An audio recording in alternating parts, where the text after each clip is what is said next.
Bom dia, ouvintes da cidade AM 860.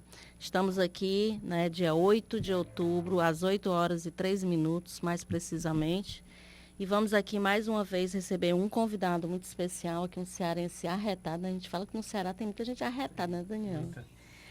E a gente vai conhecer aqui um pouquinho da história dele. Estamos aqui com a Valéria Mota, da MRH, que vai trazer aqui as suas dicas de empregabilidade, A gente trocar aqui um pouquinho de experiência.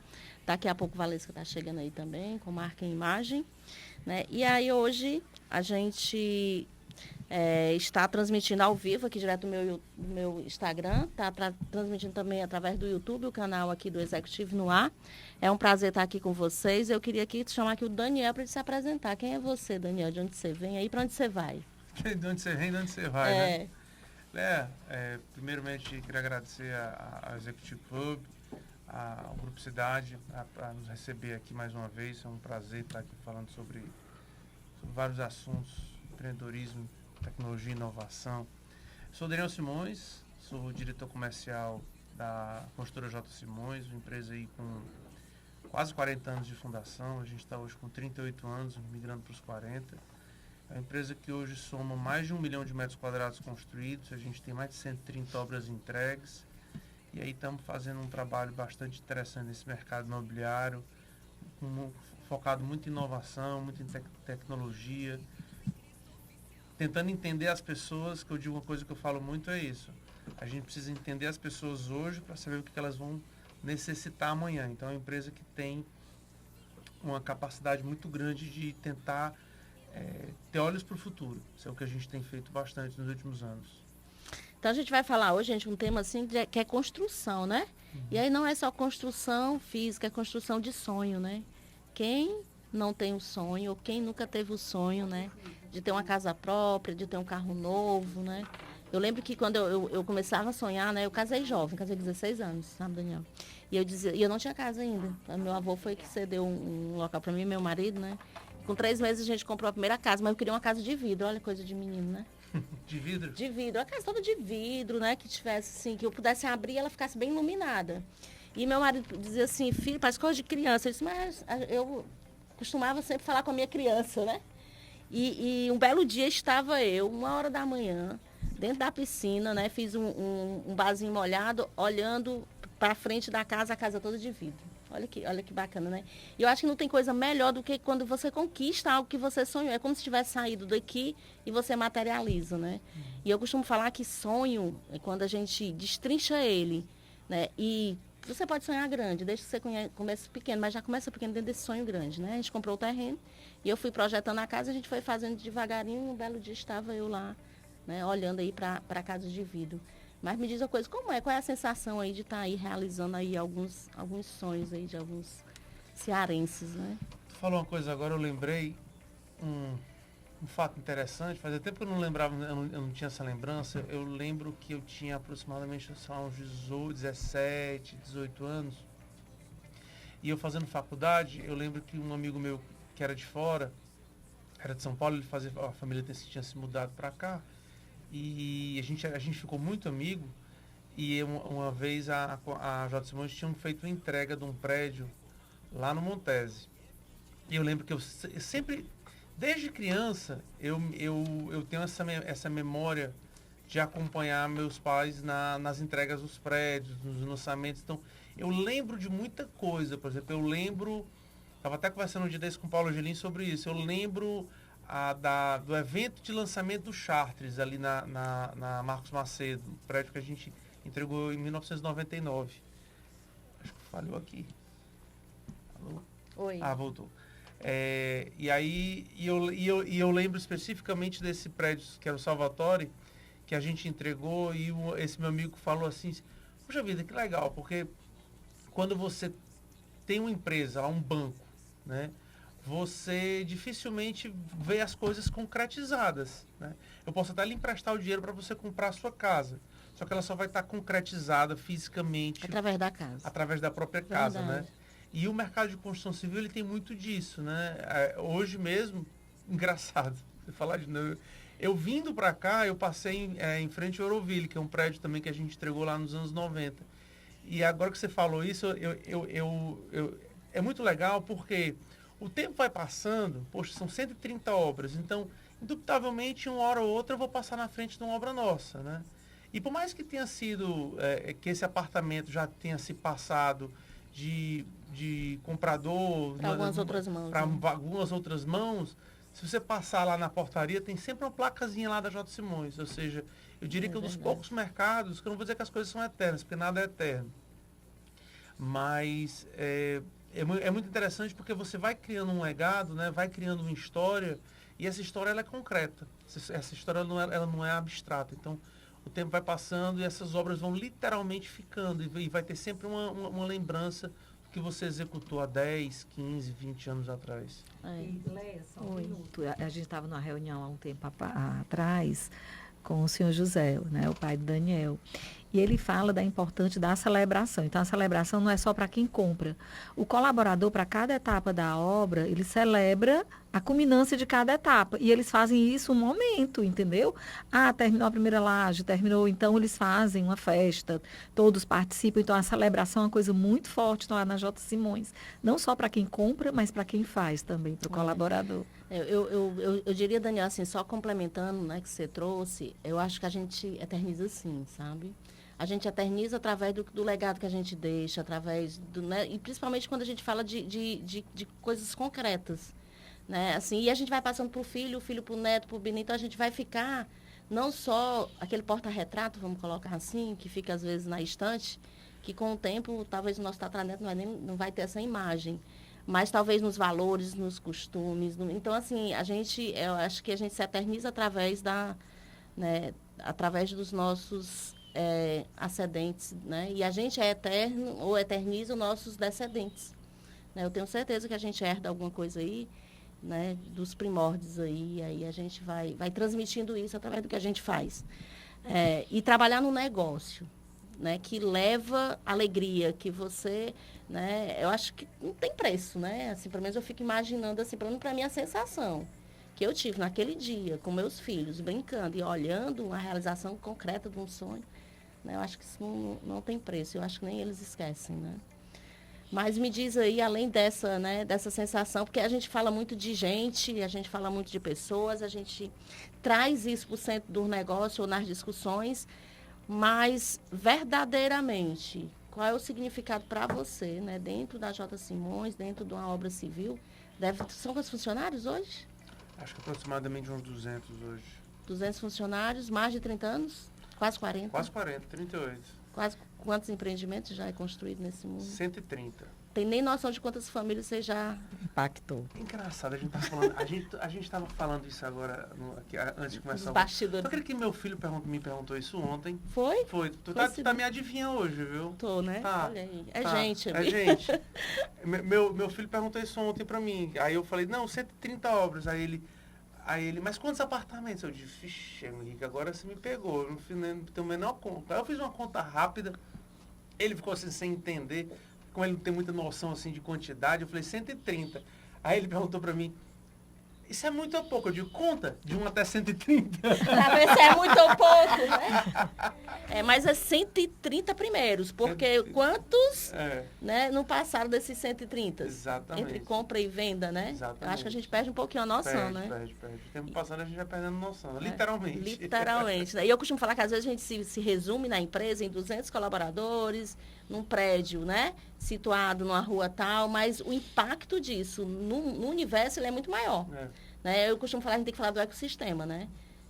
Quantas pessoas, direto ou indiretamente, você, de certa forma, fomenta? Muito, porque quando a gente fala de 200 funcionários, a gente está falando de 200 funcionários no cenário de hoje, né? Porque a construção civil, ela tem ciclos muito pré-definidos, né? Então, a depender da fase de obra, a gente vai ter mais ou menos funcionários. A depender da quantidade de obras e da fase de cada uma dessas obras, isso aumenta. Isso aumenta ou diminui.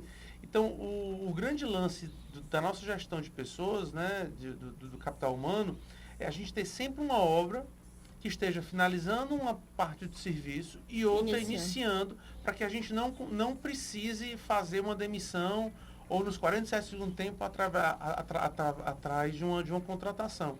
Isso falando de gestão de pessoas de produção. Da né? operação. Da operação. Mas, por exemplo, na nossa parte estratégica, né, de escritório, setor de contratos, cobrança, financeiro, jurídico, etc., a gente... Eu estava conversando com a Valéria essa semana passada, a gente tem um turnover muito pequeno, assim, absurdamente pequeno. A gente tem funcionários... Não é comum no segmento. Muito pouco. Eles trabalham muito com planejamento de carreira. O pessoal entra verde e eles vão dando oportunidade. Vão desenvolvendo de casa. E tem vários casos assim. A gente tem funcionário que tem 35 anos de empresa. Gente, que legal. Um dia desse a gente estava fazendo um evento, não lembro exatamente qual era o evento, a gente fez umas plaquinhas para premiar, né, e reconhecer funcionários antigos. Rapaz, tinha gente lá que eu digo, rapaz... E tinha gente, engraçado, que na minha cabeça tinha entrado um dia desse, aí estava recebendo uma placa lá de 10 anos. Já passaram 10 anos. Já passaram 10 anos. E para mim, que estou lá há muito tempo, foi ontem. Foi ontem. E o que eu acho interessante, a gente tem uma cultura interna, como a Valéria disse, de capacitar essas pessoas, pegar a pessoa verde, né, e formar desde o começo. A gente tem vários casos que funcionaram assim. Por exemplo, Vivian Rebouças, até mandar um beijo para ela. Nossa chefe de sala técnica, engenheira, formada e tal, manda e desmanda lá dentro. Literalmente, tá em mim de vez em quando. Ela entrou como menor aprendiz. Uma mulher. Mulher. Entrou como menor aprendiz, foi galgando, fez escola técnica e tal. Eu acho que a Vivian deve estar, com certeza, mais de 10 anos lá dentro, por exemplo. Juliana, que trabalha diretamente comigo, que é minha gerente comercial, ela era recepcionista, telefonista. Olha que legal, né? E tem vários outros exemplos. A gente tem engenheiro de obra hoje, que já entregou mais de 3 obras, que começou com uma almoxarife. Engenheiro, formado, né? Meu chefe de RH meu chefe de RH, eu lembro, na época minha mãe trabalhava na empresa, tem uma história interessante, que ele ficou doente, ela pegou, na época, comprou uma máquina de escrever, Olivetti, olha, que você vê como faz tempo. Né? E levou para ele começar a aprender datilografia, que ela queria que ele voltasse e assumisse outro setor. Então a gente tem muito isso, né? As pessoas que entram no setor, a gente vê a capacidade dela e vai evoluindo ela dentro da empresa. Então a gente tem vários casos assim. Então daqui a pouco a gente vai entrar um pouquinho mais na empresa, mas vamos voltar aqui para o Daniel Pessoa, casado com a... Flávia. Casado com a Flávia há quantos anos? Vou fazer 10 anos no próximo ano. Quantos filhos? 2, o Henrique e a Alice. Quer ter quantos netos? Eu quero ter no mínimo... Boa pergunta, eu queria ter no mínimo 4 netos. Eu já tenho 5 netos, né? Já bateu a meta. Bati a minha meta, mas não bati não, né? Ultrapassou a meta. Ultrapassou a meta. Na verdade vai vir 3 aí, né? Do mais novo, do caçula. São 3 homens. Então você tem um casal. Tem um casal. Vai ter um futuro aí, profissional aí do ITA, como é a história. Vamos... A brincadeira do Henrique é que ele diz que ele tem 6 anos, aí, Henrique, o que você vai ser quando crescer? Ele diz, você é engenheiro do ITA. Que chique, né? Sabe de onde ele tirou, mas o menino já tem época. Já tem um objetivo já claro, tem né? Objetivo claro, resiliência. E o nome da menina? Alice. Então é Alice e o Henrique, né? Alice e Henrique. Então, o Henrique com 6, a Alice com 3. Muito bom. Gente, vamos entrar aqui agora um pouquinho, já conhecendo aqui um pouquinho mais o Daniel, marido da Flávia, pai do Henrique e da Alice. Olha que legal. Vai ter 4 netos no mínimo, né? Que Deus quiser. É a meta dele. E aí dentro da empresa tem 200 filhos. Total. Né? Que alimentam aí 200 famílias, né? Além de todo o ecossistema, como a gente, né, eu costumo falar, né? A gente tem fornecedor, a gente tem cliente, né? A gente tem a sociedade, o meio que a gente vive, que a gente impacta direto ou indiretamente. E quando eu falo desses funcionários diretos, né? Porque você tem muitos funcionários indiretos que a gente terceiriza muita coisa, né? O que vocês terceirizam hoje? Estrutura, alvenaria, gesso, a gente tem muitos processos de construção que hoje fazem mais sentido a gente fazer com empresas que só fazem isso. Especialistas nisso, porque a gente tem um ganho de produtividade maior. Muito bom. E lá, se a gente fosse dividir, você tem noção de quantos por cento é mulher, quantos por cento é homem? Como é que fica aí? A Valéria tem acompanhado isso. No escritório, obviamente, assim... Não precisa ser exato, não. Não precisa ser exato, não. A mão de obra mais braçal na obra, ela é prioritariamente masculina por questões físicas mesmo. Mas no escritório, que é a nossa parte estratégica, tu conheceu lá o que? Uns 80% mulher, né? É igual a uma saúde. É. Né? E é uma construtora. Curioso, né? Curioso. Eu acho que é uns 80% mulher. E uma empresa que hoje tem conselho, como é que ela está funcionando essa parte de compliance, né? É familiar. É uma empresa familiar, foi fundada pelos meus pais, hoje tocado por mim, pela minha irmã. Ah, é você e sua irmã. É. Vocês só são os dois? Só somos nós dois. E o grande X da questão é que nós, Vivi e eu, fomos criados dentro de uma cultura não só familiar, mas empresarial. Então a gente sempre discutiu muito negócio em todo canto. A gente não... Inseparável.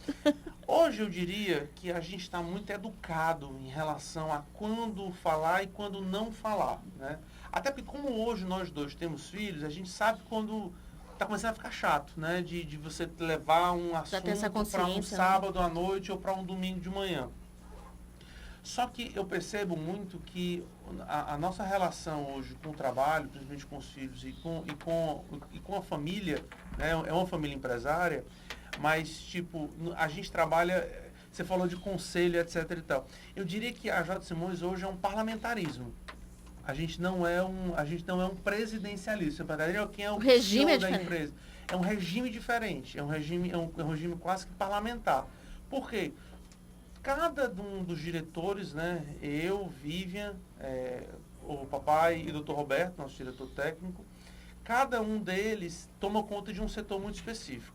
Obviamente que esses setores, eles se interligam em vários momentos, mas cada um tem sua alçada e sua capacidade de tomar decisão.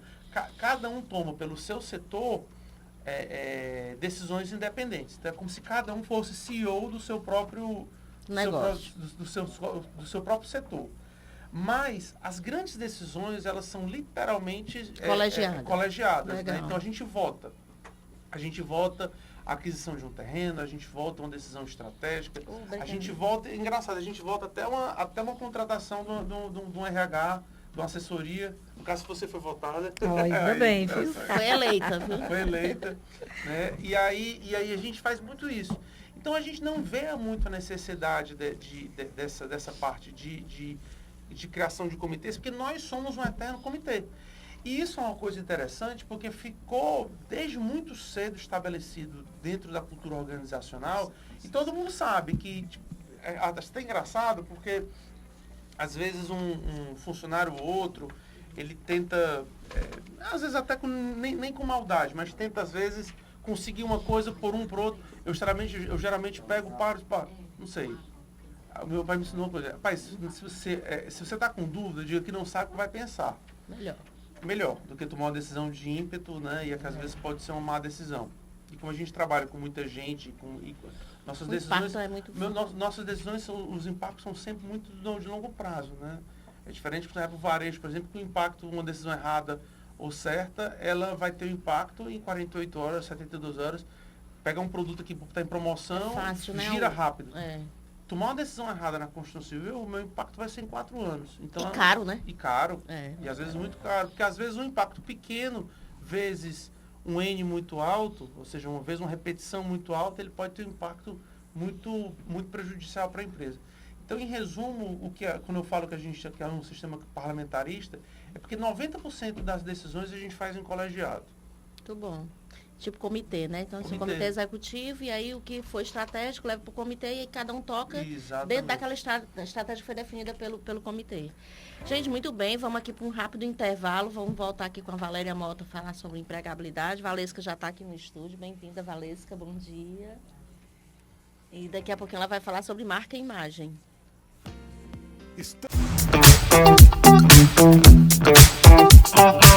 Então, retornando aqui com o nosso quadro, né, empregabilidade. Valéria, vamos aí, o que você está trazendo hoje? Bom dia a todos. Semana passada a gente falou de network, né? E aí muita gente disse, Valéria, por que você não fala de outplacement, de recolocação, que é um tema que é muito procurado por todo mundo, tá? Então, assim, o Grupo MRH ele foi pioneiro no Ceará, com outplacement. Antigamente as empresas se preocupavam somente com quem elas contratavam, mas não tinham qualquer responsabilidade com quem elas demitiam. Então, para a gente, foi um desafio apresentar isso para os empresários, né? Você não é responsável só porque você contrata, né? Como é que fica a tua imagem, a tua marca empregadora, né? Como é que fica a tua responsabilidade social, né? Aquela pessoa foi útil, foi produtiva e por algum motivo ela não se encaixa mais, mas nem por isso ela deixa de ter importância, o seu valor. E contribuir em um dado momento na empresa, acabou deixando alguma coisa dela lá e levando alguma coisa da empresa. Exatamente, o legado, exatamente. E aí, nesse processo de recolocação, ele minimiza demais os impactos de uma demissão. Porque uma demissão, até, né, se ela não for feita de uma maneira muito cuidadosa e muito responsável, ela pode trazer impactos para o resto da vida desse ex-colaborador, tá? Desde uma queda drástica na autoestima, né? A autoestima cai literalmente, a questão de desânimo, de depressão, e é difícil depois até ele se recolocar, até ele se reerguer e ele começar a acreditar nele novamente. Então, o programa de recolocação, ele tem muito esse objetivo, que a primeira etapa da recolocação é desenvolver nele o autoconhecimento, né? De assim, olha, o que eu fiz até hoje, o que eu posso fazer daqui para frente? O que eu gosto de fazer? Quais são as minhas metas, os meus propósitos? O que deu certo e o que pode dar certo, né? O que não deu, né? Para mim não fazer dado, né? De um outro. Você trouxe uma questão aí, né? Que é interessante, porque na trajetória, você pega um funcionário que trabalhou na empresa 15 anos, 20 anos, você diz que tem uma empresa, né? Tem um funcionário que tem 30 anos, 35 anos, né? E de repente você vai dizer que ele não serve mais. Como assim? Deu certo por 30 anos, né? Senão ele não teria permanecido por tanto tempo. E eu acho a questão do respeito, né? E de você dizer assim, poxa, com certeza, em algum momento, ele deve ter agregado valor ao seu negócio, né? Então, assim, eu acho que é um ato até de respeito. Você desligar, ele querendo ficar e quem sabe um dia também não retornar, né? O que você deixa de recado para a família, né? Uma forma também de educação. Muito bom. E era essa a pauta que a gente levava para o empresário. O nosso primeiro folder era um folder preto, tinha uma fechadura verde, né? E aí era assim, como demitir sem desempregar. Né? Então, o cuidado de acolher esse profissional, de ajudá-lo na recolocação. Primeiro, ele se conhecer. Tá, até hoje eu fiz isso, mas eu quero continuar fazendo isso. Será eu quero mudar? Eu quero fazer meu planejamento de carreira, eu quero redirecionar minha carreira. Às vezes, o não pode ser um sim. Com certeza. Né? Esse não pode levar você a refletir pelo que você fez. Até hoje, o que é que vai fazer para frente? Então, a gente trabalha muito. Primeiro, é acolher esse profissional com todo o sentimento que ele vem. De raiva, de até muitas vezes de revolta, né? De descrédito. Né, da vida e resgatar esse profissional. Sentimento de injustiça, exatamente. Então, o primeiro momento é esse. As duas primeiras sessões é exatamente isso. Aí depois vem autoconhecimento. Tá, e o que tem aí dentro? Né, de competências técnicas, de competências comportamentais, de propósito, de objetivo. E aí, nisso, a gente vai construindo o currículo. O currículo é a terceira etapa. Por quê? Porque só é para fazer depois que ele souber o que ele quer fazer da vida. Verdade. Muitas vezes ele quer empreender. Outras vezes ele quer ir para a área de área que mudar, né? Consultoria, sabe? Ou quer atuar como executivo, mas em outra área. Verdade. Então, é conhecer esse momento do executivo, trabalhar. Hoje, até a forma de procurar emprego mudou, como a gente já conversou aqui. Então, assim, como lidar, né, com esse mundo tão exposto, né, com as redes sociais, as redes profissionais, né? Então, a gente tem todo um cuidado de que imagem ele está passando para o mercado. Que a Valesca entende bem, né, Valesca? Depois pode até falar, vai pegar um gancho aí, né, Valesca? Então, esse momento é o momento que você tem que ter visibilidade. E aí entra o network, tá? Então, o Grupo MRH, ele foi pioneiro e hoje ele é conhecido como uma empresa que socializa os recolocados. Então, a gente estimula a participar de eventos, a participar de congressos, de entrevistas, mesmo que não seja de emprego, tá? Então, o objetivo da gente é humanizar esse período. Então, de transição de carreira, seja por decisão do empregado ou por uma necessidade da empresa. Excelente. Eu coloquei, às vezes, o pessoal diz assim, a empresa demite, ela não demite porque quer. Ela demite, às vezes, por uma necessidade de uma outra habilidade, de uma outra competência, né? Eu diria que quando a gente demite alguém bom, quem perde não é só o profissional, a empresa perde muito mais. Né? Mas, às vezes, naquele momento, né, é exigido dela um outro posicionamento. Então, assim, e é importante a gente ter esse entendimento, né? Uma coisa que eu acredito muito, sabe? A demissão, ela jamais poderia ser surpresa. Porque ela não nasce da noite pro dia. Ela tinha que vir acompanhada de feedback. Tem que vir acompanhada de feedback, né? E aí a pessoa podia até sair triste, mas jamais com raiva, né? E eu acho que tem outra questão aí que a gente precisa, e geralmente quando chega, eu digo assim, me dá a oportunidade de acompanhar o processo demissional desde o início, só para a gente avaliar, sabe, Valéria, se o impacto é quantos por cento é da empresa e quantos por cento é do colaborador. Né? E aí, para ficar claro para ele, se for dele, para que ele consiga, né, entender, saber e trabalhar, e para a empresa também ter consciência se o resultado não veio porque as ferramentas disponíveis não eram suficientes para que ele desenvolvesse o trabalho, né? Ou se realmente eu estou dando todas as ferramentas e ele não acompanhou a evolução, né, e as competências que são necessárias dentro de um mercado que muda o tempo todo. Né? Porque o mercado ele é bem cruel, é quase uma guerra. Né? A gente sabe, com todo o respeito, que a gente sabe que tem as empresas, né, que são mais sérias, que são empresas que são mais responsáveis e essas pagam um preço maior. Né? E tem muita empresa, infelizmente, ainda no mercado que bagunça um pouquinho esse mercado, que chega a ser uma concorrência até desleal, vamos dizer assim. Né? Mas eu acho que essa consciência e essa responsabilidade realmente no ato de demitir deve ser considerada. E nós temos 2 projetos. Um para a empresa, que é esse quando a empresa tem a iniciativa de desligar o profissional, mas nós também temos um projeto pessoa física. Que é novo. Porque quando ele já tinha acontecido, a gente parou, mas foi uma demanda tão latente que a gente teve que retomar. Que é quando o profissional, ele toma a iniciativa de querer se recolocar. Às vezes ele está trabalhando, mas ele não está feliz. Né? E aí para a empresa está tudo bem, mas para ele às vezes não está. Então, a gente também tem esse momento, tá? Para a pessoa física, para ele que é executivo, mas está querendo reposicionar no mercado ou reestudar a carreira. Então, a gente tem esses 2 projetos aí que contemplam o empresário e o executivo em ambas as posições. E como é que a gente faz para contratar esse serviço, minha amiga? O nosso WhatsApp é 859-9161-7937. Muito bem. E a gente tem alguma vaga aí? Temos vagas estratégicas e vagas operacionais. Vamos lá. A J. Simões tem alguma vaga aberta? Por enquanto, não. A gente recolocou colocou uma há pouco tempo lá. Muito bom. Nós estamos ativos lá no Programa de Desenvolvimento das Lideranças dele. Muito bom. Vamos lá. Vagas estratégicas. Nós temos gerentes de manutenção para uma grande indústria. Nós temos gerente de loja para uma loja que está reabrindo no shopping, um grande shopping aqui de Fortaleza. Nós temos um analista de planejamento financeiro e Business Intelligence, BI, tá?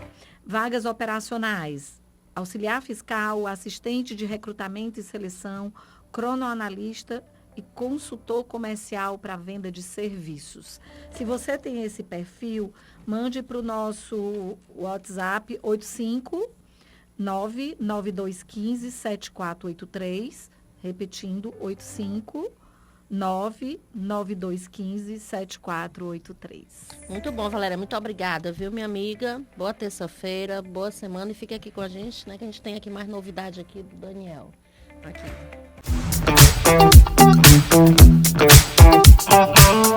Executive no Ar. É um programa do Executive Clube. Então, voltando aqui para o nosso convidado aqui, a gente tem perguntinhas aqui dos internautas, vamos nos seguir aí nas redes sociais, fazer parte do Executive Club. Né? Toda semana a gente vai trazer um membro, hoje a Tereza era para estar aqui com a gente, mas teve um imprevisto. Mas a Valéria, além de ser ter um quadro aqui, também é membro do Executive Club, então assume o papel da membro representando, assim como a Valesca. Então, vamos lá. Voltando aqui para a J. Simões, uma empresa aí de quase 40 anos aqui no estado do Ceará, atuante muito forte, né? Renomada, já realizou aí, a gente não sabe quantos sonhos da casa própria, né? Milhares. Não, acho que não deu para contar, mas depois a gente vai buscar aí um número aí aproximado para trás. Precisa responder o Henrique, né? Precisa responder o seu filho, rapaz. Mas como é que vocês têm se reinventado nesse mercado tão desafiador? Boa pergunta. Eu sempre fui muito incomodado com essa percepção de que o mercado imobiliário ele é comoditizado, né? Que as pessoas elas só querem comprar metro quadrado do bairro tal. Se tem uma coisa que me tira do sério, essas pesquisas que saem dizendo que o metro quadrado do Meireles é tanto, que o metro quadrado do Guararapes é tanto, que o metro quadrado... Eu fico pensando assim, né? Você não chega na concessionária de veículos, dá um exemplo aqui bem idiota. Você não chega lá na Toyota perguntando quanto é a Corolla por metro quadrado, nem chega na Ferrari perguntando quanto é o Corolla o Ferrari por metro quadrado, não é verdade? Verdade. Você não compra nada por metro quadrado, né? Ou seja, a não ser o único mercado que você tem parâmetros fixos de preço são os mercados de commodities, o milho, a soja, etc. Perfeito. E eu sempre fui muito incomodado com essa relação que queria se fazer com o mercado imobiliário, que queria que tudo fosse por metro quadrado.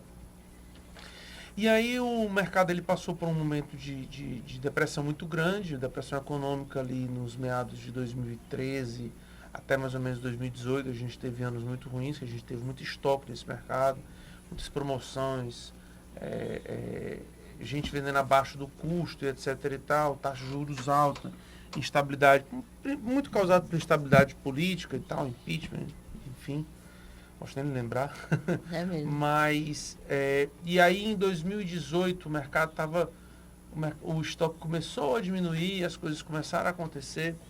E eu sempre gostei muito de analisar números, eu sempre fui muito de analisar dados. E eu contratei uma pesquisa de mercado para entender quais eram os nichos de mercado não atendidos no mercado aqui. Porque a gente, quando vai fazer um empreendimento imobiliário, a gente sempre tem a persona, né? Isso. É o papai, a mamãe, o filhinho e a filhinha. Isso básico. É o básico, né?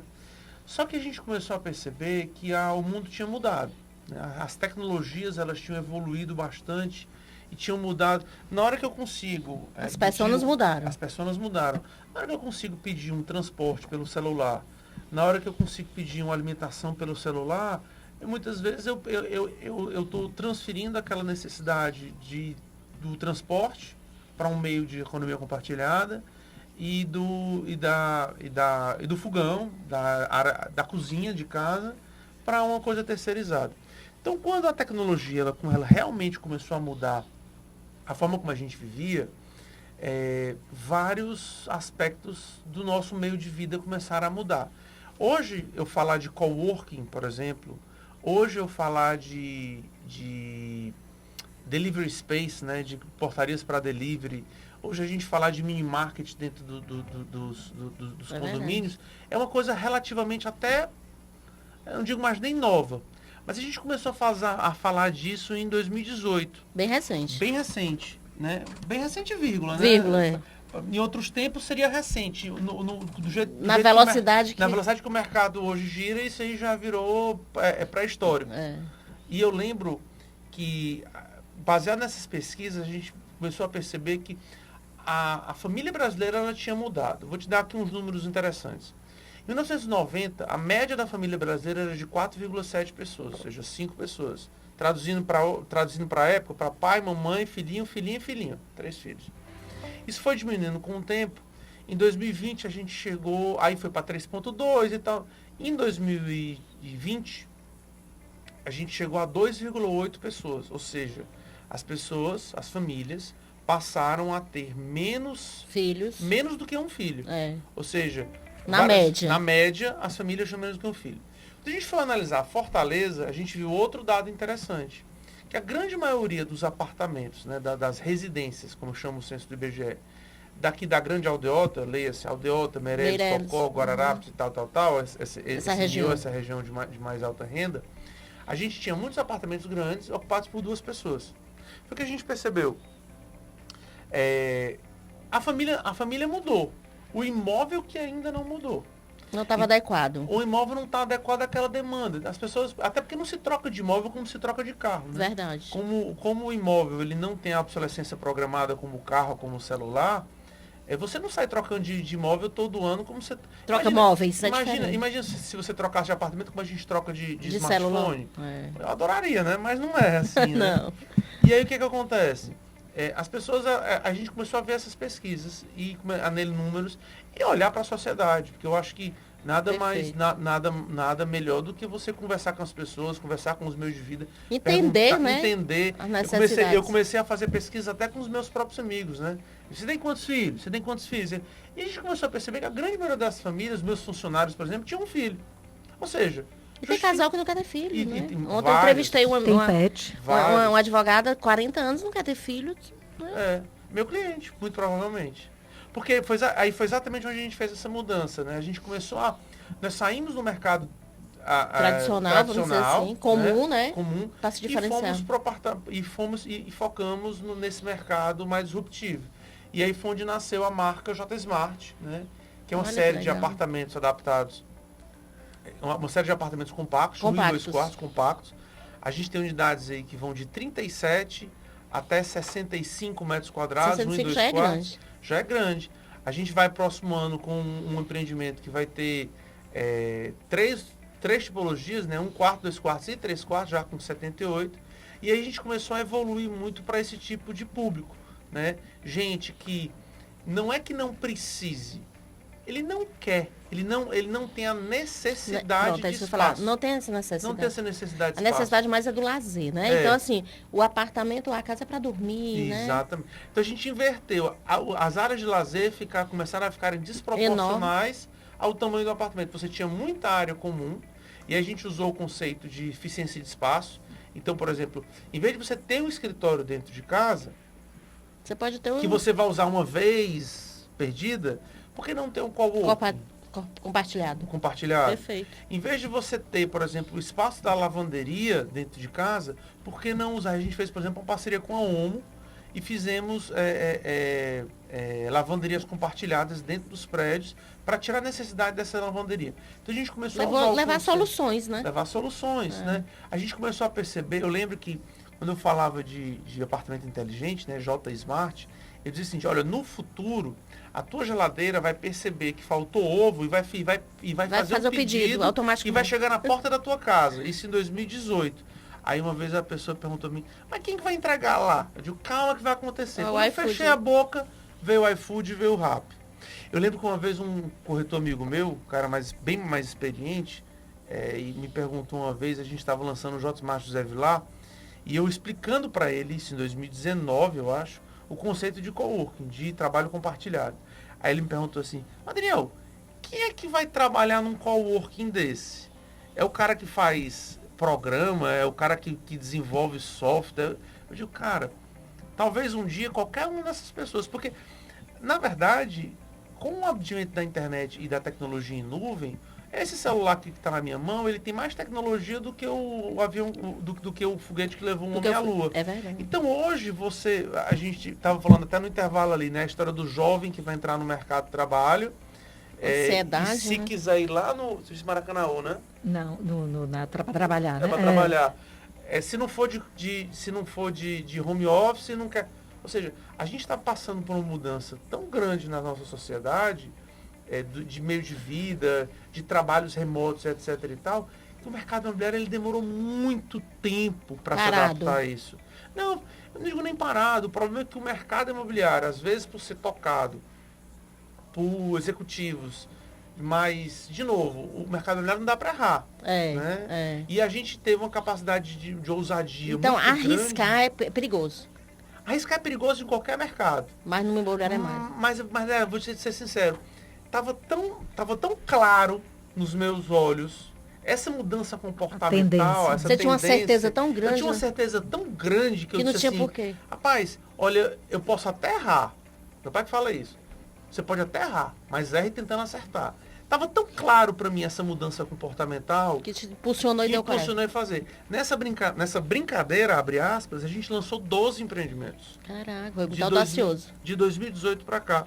A gente lançou tantos empreendimentos que a gente começou agora a subdividir a própria marca J Smart. A gente lançou recentemente, ano passado, uma submarca que chama J Studios. Aí são estúdios mesmo, na unidade de 25 metros quadrados. São Paulo é muito comum esses Muito estúdios. comum. A gente vai, inclusive, lançar o segundo. Esse primeiro foi 100% vendido. Já. Não tem unidade para vender. Na planta? Na planta. 160 unidades vendidas, assim... por quê? Porque a gente começou a pegar não só o morador final, mas a gente pegou também o investidor. O que a gente aprendeu com o J Smart? Né? Virou um negócio. Virou um negócio não só como negócio, mas como solução urbana. E eu te explico. Mobilidade. Porque nós resolvemos um grande problema de mobilidade. As localizações dos nossos empreendimentos são geralmente terrenos relativamente pequenos, 1.200, 1.500 metros quadrados, extremamente bem localizados, perto de tudo que é importante para o cliente. Então, ou seja, ele literalmente não precisa de carro. Então, ele consegue fazer a mobilidade movimentar de Uber muito tranquilamente pela cidade inteira. E aí, em 2023, a gente lançou o primeiro J Studios. Porque o J-Smart nos ensinou uma coisa muito interessante. A gente estava começando a ser um, abre aspas, concorrente do mercado hoteleiro. E como os nossos empreendimentos podem ser alugados por temporada, a gente começou a ver uma migração muito grande de pessoas alugando os apartamentos por temporada como um serviço hoteleiro. E aí veio uma segunda oportunidade de lançar um produto, uma marca, que fosse focado nisso. Foi onde nasceu a ideia com do outros serviços agregados. Com outros serviços agregados. Perfeito. Aí, além do mini market, além do coworking, além da academia, além da piscina, a gente tem uma parceria com a Atlantic Residence, que é a maior operadora de hospitality do Brasil. Perfeito. Das maiores, antigamente o pessoal chamava de operadora hoteleira. Eu ia falar, operadora hoteleira. Ela é uma operadora hoteleira, abriu um braço de administração de estúdios em São Paulo. A gente fez uma parceria com elas, estamos trazendo eles para Fortaleza, já temos 2 empreendimentos fechados, indo para o terceiro e para o quarto, né, que são de idade de 25 metros, que eles são um substituto, não uma alternativa ao mercado hoteleiro. E aí, uma coisa interessante, hoje o meu produto ele é um B2B2C. Por quê? Verdade. Porque grande parte dos meus clientes não são moradores finais. A gente vende muito para investidor que tem foco em renda. Então, o que acontece? A gente consegue um retorno muito mais acima. rápido e acima Não, do a gente mercado. consegue um retorno percentual muito acima do mercado tradicional. A gente está falando aí, só para te dar um número. Vai ser concorrente de banco. É. A gente acaba sendo um concorrente, não digo de banco. Não direto, mas é um concorrente de um fundo imobiliário. De um fundo. Porque esse cliente ele adquire um apartamento do J Smart ou do J Studios. Ó, Ele se valoriza em eu vou te dar números. Em 2018, a gente lançou o primeiro J Smart, ele tinha 37 metros quadrados, ele custava na média de 320 mil reais. E a gente estimava, àquela época, um aluguel na faixa de 1.500, 1.600 reais. Quando esse empreendimento foi entregue, os que a gente vai entregar agora, esse ano a gente já entregou Entregou 2 em quanto prédios. tempo, mais ou menos, média? De 3 anos, 3 anos, certo. 3 anos e média, depois de iniciadas as obras. Esse ano a gente já entregou 2 obras, estamos entregando a terceira agora, no final do ano, que é o J Smart Guararapes. Esse mesmo apartamento, que em 2019 a gente vendeu por 320 mil reais, hoje eu vendo ele na casa de 500, 520 mil. Quase o dobro. Quase o dobro. E o aluguel que a gente projetava, De que mil era de 1.500, hoje a gente aluga em média de 2.700 a 3 mil reais. Ontem eu aluguei um apartamento nosso, 100% mobiliário, por 3.300 reais. Ou seja, a gente está resolvendo vários problemas. Verdade. A gente está resolvendo vários problemas. Primeiro, a mobilidade urbana, né? Segundo, eu estou dando oportunidade de moradia de qualidade para pessoas que... Eles até têm renda para morar num apartamento de 100 metros, 90 metros, Mas etc. não tem a necessidade. Mas não tem a necessidade. Não faz sentido, né?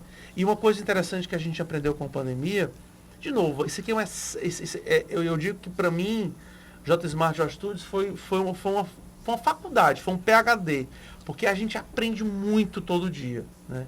Por exemplo, na pandemia, teve aquele movimento muito, não, eu quero morar lá no meio dos matos, não sei o quê. Se isolar, né? Se isolar e tal, que a gente já está vendo agora. Acabou. A ressaca, né, de gente que fez essa decisão voltando.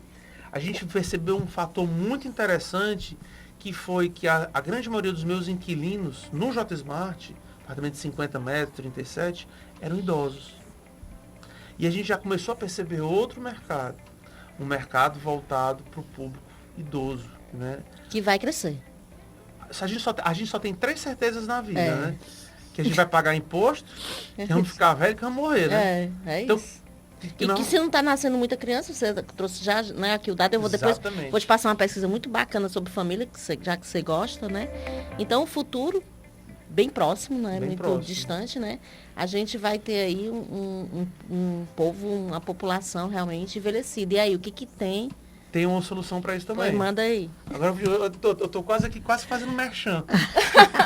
Mas eu acho legal, porque o mercado imobiliário, vou repetir, você precisa ver gente, você precisa fazer leitura de comportamento. Entender, né? Entender de comportamento de cenários e comportamento de mudanças demográficas.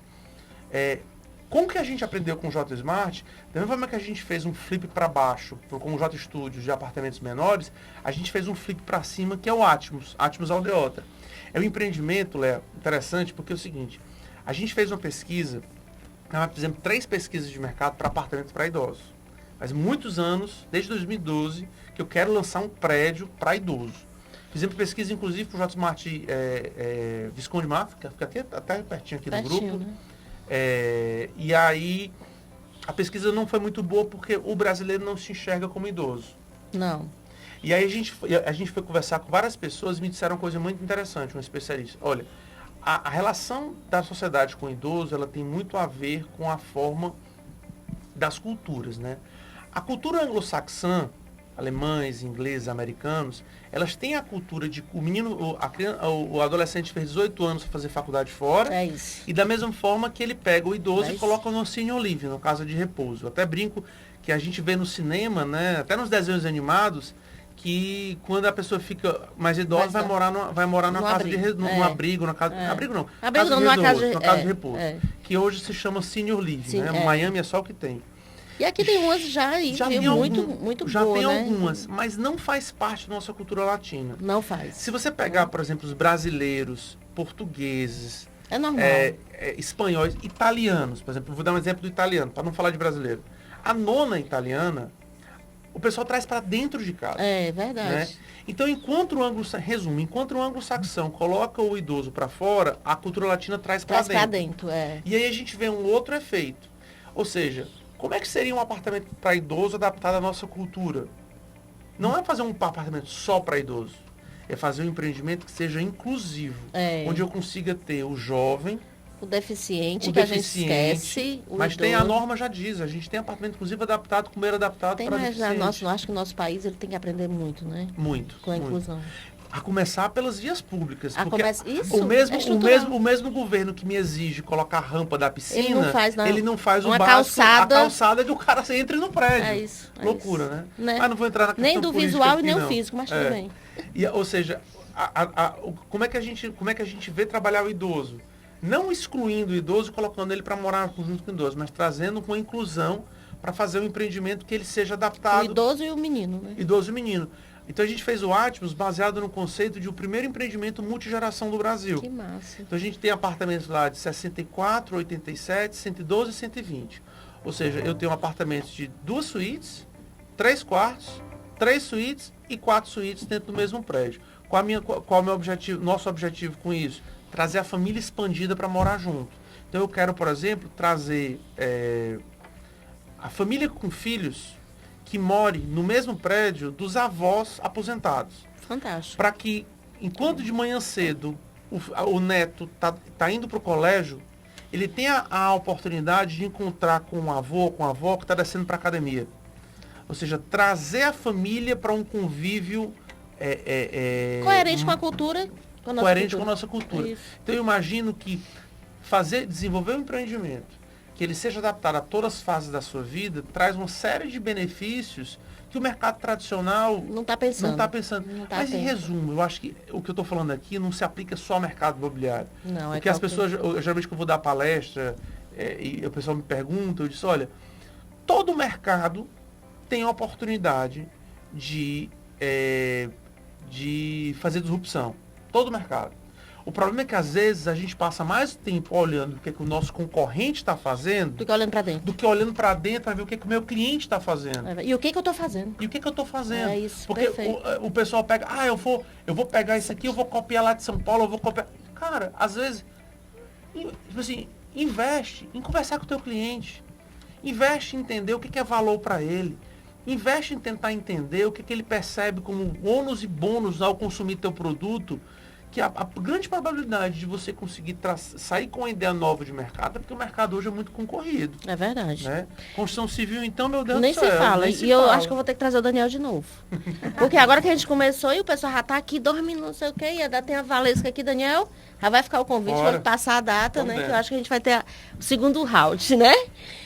Valesca, vamos lá, minha amiga, falar aqui um pouquinho, marca em Márcia, tem 60 segundos. Oh, minha nossa senhora. Desculpa aí. Porque o Daniel vai ter que fechar, né? Vamos lá. Bom dia, bom dia. Vamos pegar aqui o gancho do outplacement, que a Valéria trouxe tão bem aí, que a questão quando ela, a MRH ou a própria empresa, acolhe esse funcionário e que vai recolocá-lo no mercado. Essa questão da imagem é crucial para isso. Por quê? Se eu me vejo dentro de uma empresa ou trabalhando dentro daquela função de uma forma, com aquela imagem, e essa imagem ela me traz aquela segurança e de repente eu já não estou mais naquele lugar, né? Como se fosse arrancada essa segurança. Exatamente, é como se fosse, e ela até disse, né, que a autoestima cai, fica insegura. Então, assim, o trabalho de se recolocar com uma imagem nova, com uma imagem dentro de um novo contexto, é crucial, né? Então, assim, eu posso trazer até, assim, exemplos.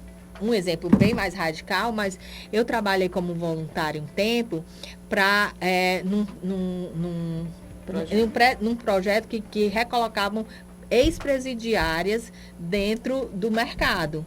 Então, assim, aquela mulher passava 10 anos ali, reclusa, com aquela imagem, como é que ela ia se colocar novamente no mercado? Essa imagem tinha que ser transformada. Tinha que ser trabalhada, né? Tinha que ser trabalhada. Fortalecida, na verdade. Fortalecida, trazida, assim, novo corte de cabelo, novas cores, para que ela conseguisse também se enxergar de uma nova maneira. Perfeito. Né? Então, o outplacement assim, agora eu já digo, não acredito outplacement sem uma consultoria de imagem, porque ela é crucial nesse momento.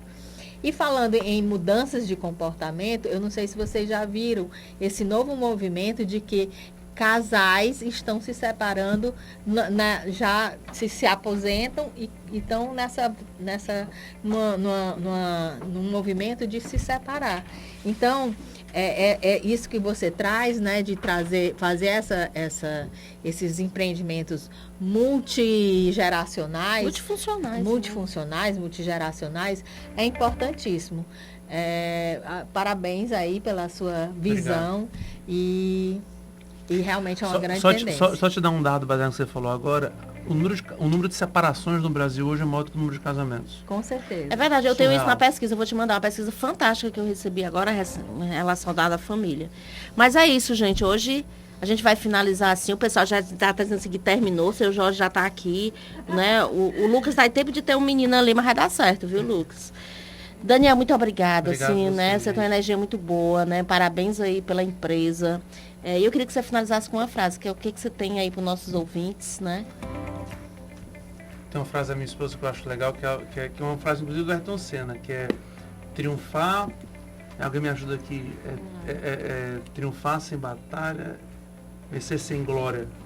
Triunfar sem batalha e vencer sem glória, né? Triunfar sem batalha e aquele e homem vencer foi sem glória. diferente. Muito bem. Eu acredito muito nisso, acredito muito que só existem resultados quando você faz diferente e tenta e se esforçar ao máximo, às vezes até errando, consertando o erro. E eu digo muito que o avião ele tem que ser consertado no meio do ar, mas para ele estar no ar ele tem que decolar. E não pode cair. Muito bem, gente. Muito obrigada, seu Jorge. Obrigada, ouvinte. Siga-nos nas redes sociais. Até terça-feira aí, com mais um convidado. Amanhã a gente vai estar divulgando. Até logo. E você está intimado. Combinado. Até logo.